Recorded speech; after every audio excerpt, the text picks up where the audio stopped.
name is Amber Blaylock, and I'm a music educator. I'm Kara Payton, and I'm a music educator. My name is Anna Woods, and I'm also a music educator. I'm Nathan Jones, and I'm a physical education teacher. And I'm Zach Klein, and I'm a physical education teacher as well. And as specialized content teachers, we believe that a classroom should be built on consistency in rules, discipline, and procedures. We also believe that music and PE teachers should not only teach content, but should have the wisdom to know when to teach a life lesson and educate the whole student. My colleagues and I have compiled a list of classroom expectations that we feel both fit the PE environment and the music classroom. The first one on the list is be on time. It is important that both the directors, coaches, teachers, and students are all on time, especially to outside functions such as basketball games, marching competitions, any kind of festival or conference. Without this, the whole program could suffer. The next one is be respectful always. Again, these two specialties deal a lot with different types of people, different types of students, and a lot of students for a longer period of time than a regular classroom. It is important that respect is built between the teacher and the student. The next one is be prepared to participate and work hard. Again, with these two specialty areas, it is extremely important that the students are dedicated to work hard and to come together as a team, as well as the teacher to work hard to boost up morale and to bring the group together for a common goal. Lastly is be accountable for your team or your ensemble. Again, with this specialty area in both areas, it is important that students interact well with each other. They hold each other accountable and see each other as a group, not just an individual. With this kind of connection, a classroom environment will flourish. As specialized content teachers, we feel that a classroom should be built on consistency in rules, procedures, and discipline. We also believe that music and PE teachers should not only teach content, but should show the wisdom to know when to teach a life lesson and educate the whole student. Room arrangement in a physical education classroom can be the difference between having a long, successful career or being done out of the teaching profession in the first 1 or 2 years you enter. For my room arrangement as a physical educator, there's 3 main things I'll incorporate. And the first is having a station warm-up so that students know where they're to go and what they're to do at all times. Okay, there can be a lot of chitter-chatter among students in a PE classroom because they think they can just do what they want. But if everything's organized and they know where to go, there's no room for that. The next is that students will be separated from equipment. There's a lot of equipment in our gyms or whatever classes we might be in. So if we separate the students from the equipment while we're instructing, it'll cut down on a lot of disruptions during the class. And the final one is I will have informational charts related to fitness and health posted throughout my gym so that students have the opportunity to learn while the teacher's not instructing, whether it be on a break, water break. They can go read and get information that they might use later in their life without the teacher giving it to them. Seating arrangement in the music room is often based on instrumentation, voicing, and level of musicianship. Arrangements can vary due to ensemble strengths and weaknesses or on the type of music. It is important that all students are able to see the conductor and hear the rest of the ensemble while performing. The teacher is able to monitor student engagement and be the focus of the classroom. And moving on to rules and procedures, we have a list of a lot of just great and broad rules that apply to physical education as well as music. And the first one is that students have assigned spots when they enter the class. That just helps, again, with organization and keeping the class under control. And the next is no gum. In physical education, there's a lot of moving around, and it's just a big choking hazard. And proper attire is also huge. Students being ready for class and being able to just participate. Respect personal space. If you got kids hitting each other, and there's just going to be issues. So just teaching them that, to keep your hands to yourself.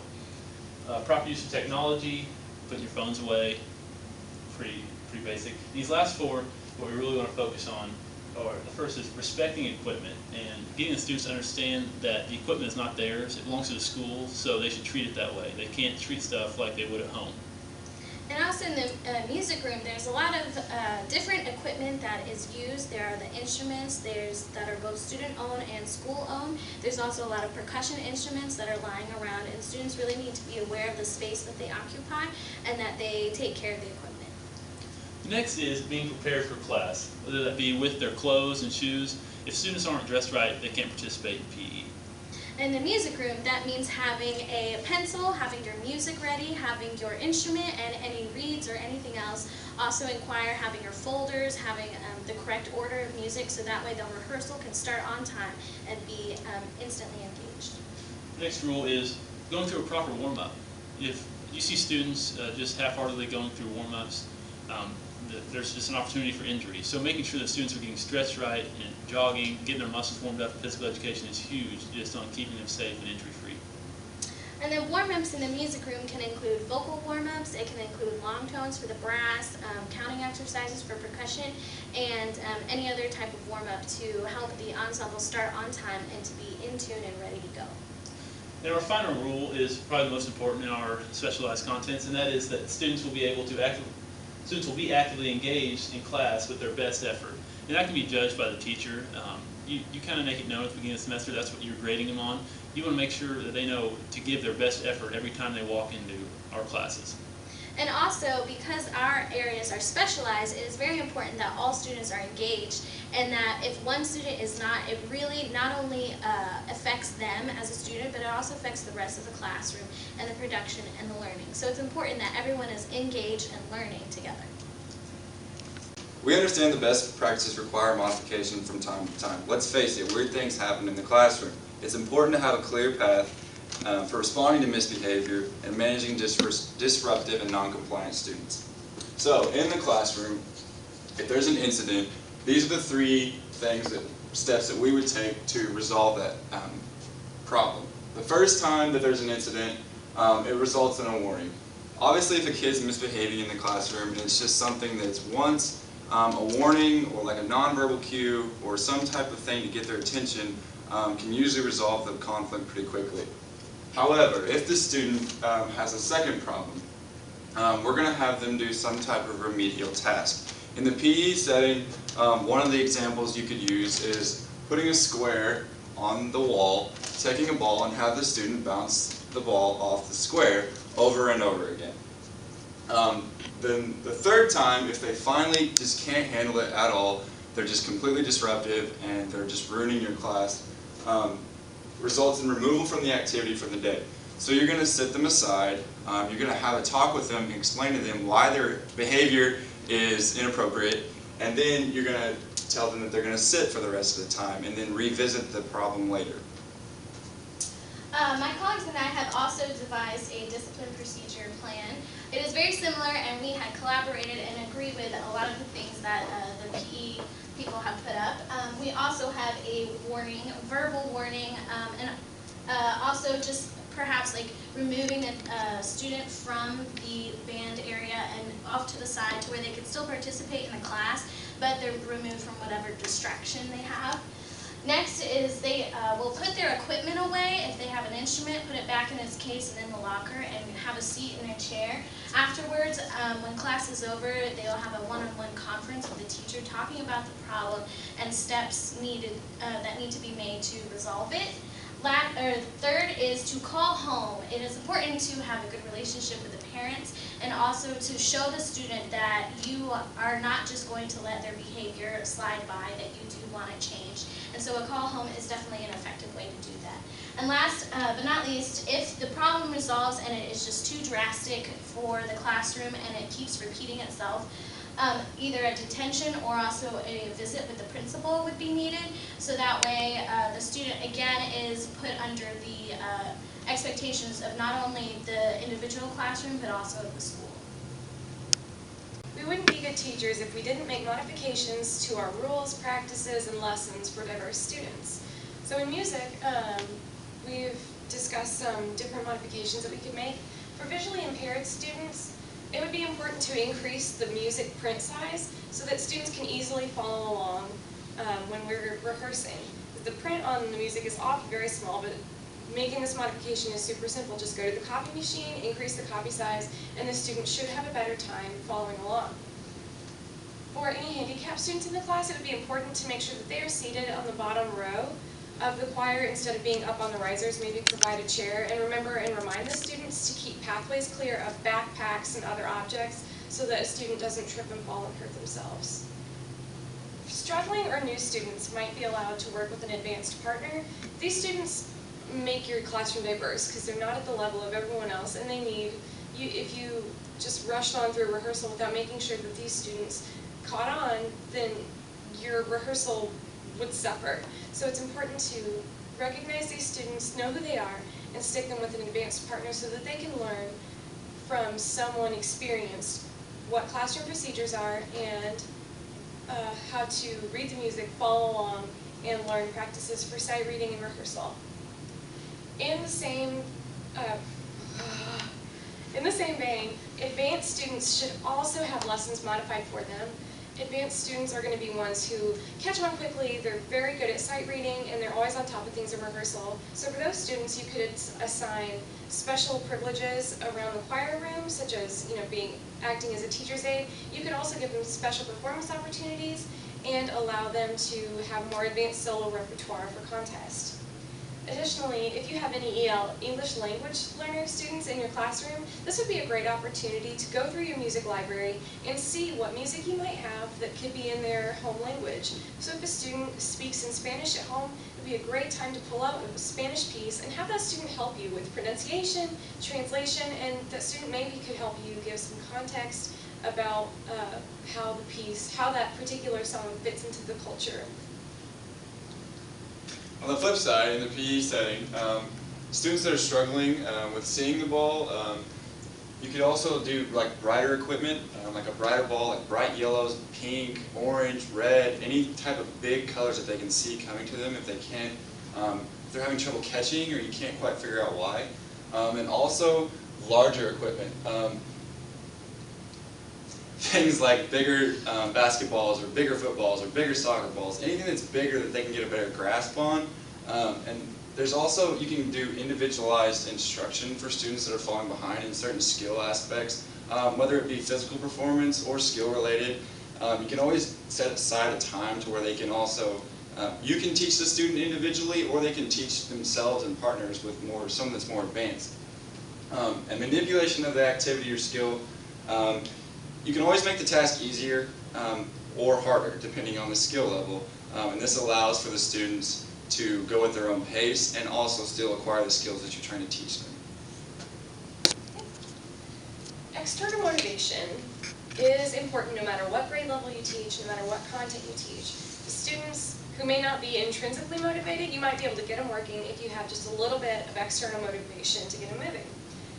Some easy ways to implement this are by offering bonus daily points for exceptional behavior. There might be some students who have gotten their participation points marked off, and if you give them an opportunity to make those points up, they'll probably do it for you because they don't want to get a bad grade. So you can offer bonus points for really good behavior, or just anything. Say, hey, I have a simple task for you to do, and you can get some bonus points. Just a way to help them out.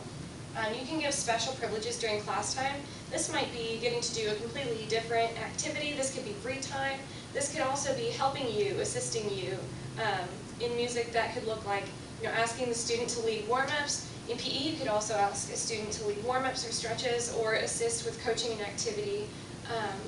Advanced student leaders would be able to lead sectionals or take small groups to work. You could always send a positive note home. I don't care what level you're teaching, this encourages students. So whenever a student, you notice some really exceptional behavior, no matter what that student has a history of in your classroom, send a note home. It'll go a long way. External motivation can also come in the form of participation in extracurricular activities.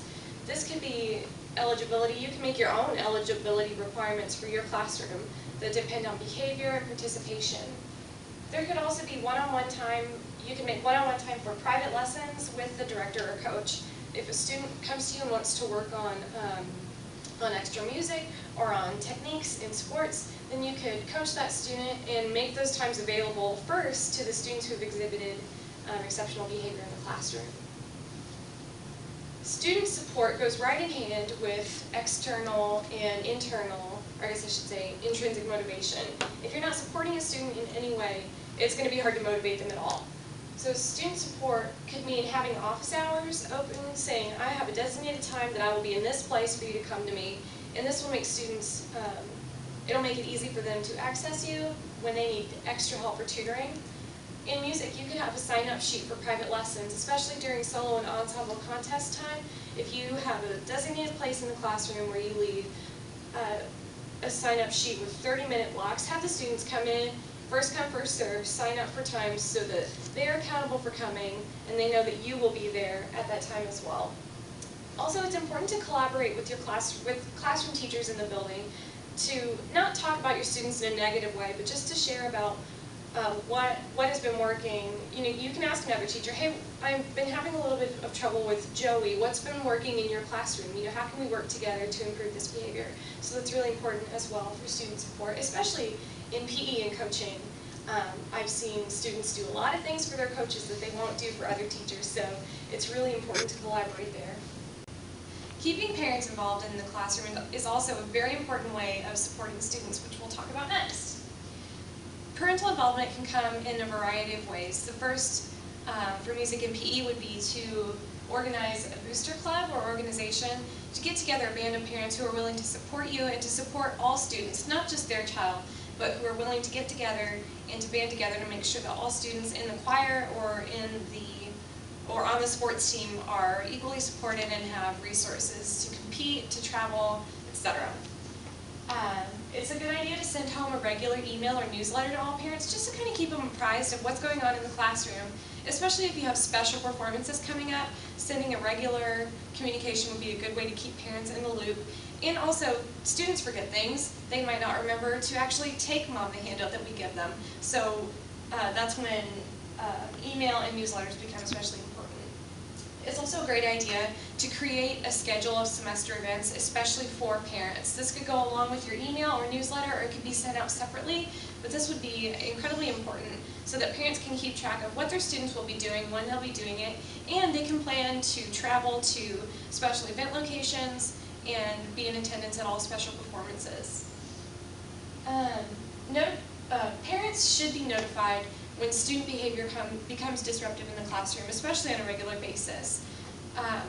It's important to keep track and keep a log of your phone calls especially. Just let a parent know, because I think more times than not, parents will be willing to work alongside with us and to help correct and support not support the child's behavior, but to support us in correcting the behavior in the classroom. Also, by that same token, you send a note home or call a parent when a child has shown good progress or exceptional behavior. No matter what the child has a history of in your classroom, if you see improvements or just something exceptional, go ahead and give the parent a call or a note home. We think it's really important to keep not only a good relationship in that way between the student and the teacher, but also it might help to mend some fences between the parent and the student as well if they're kind of not seeing eye to eye on school. So those are some ways to involve parents. We are confident that the practices we've outlined in this presentation are the best possible because we base them off of our own personal experiences as well as the philosophies of accomplished educators. One of these such philosophies is that of Rudolf Dreikurs. He based his philosophy on encouraging students and the motivation behind misbehavior. He believes strongly that students don't act out simply because they feel like it, but rather there is some underlying issue. As teachers, we want to address that issue rather than simply punishing the behavior. Dreikurs focused mainly on natural and logical consequences. Natural consequences are those that result directly from a behavior and do not require the intervention of the teacher. For example, students pick on other students and therefore are excluded from some social activities. These get points across that will come in handy whenever they mature and get older and out into the real world. Logical consequences are along that same line, but they do require the intervention of the teacher. For example, a student does not show up to the required rehearsals, therefore the student cannot perform in the performance. And finally, Dreikurs said that behavior is a result of an individual's perception of his or her environment. And because of that, we want to make sure that students feel welcome, they feel like their classroom is a community in which they can fit in. So that was our main inspiration that we got from Dreikurs. Next is Jacob Koonin. Koonin included many different techniques in his philosophy. The two that we're going to focus on most is group alerting and the ripple effect. These are very effective, proactive classroom management techniques that can be used to prevent any sort of misbehavior or to correct any sort of off-task behavior before it becomes a problem. Group alerting is making sure that the class stays on task, and it refrains from singling out individuals and creates a sense of community in the classroom. The ripple effect, as the name implies, involves a teacher correcting the behavior of one student, and then the behaviors of the students' peers are bettered because of that.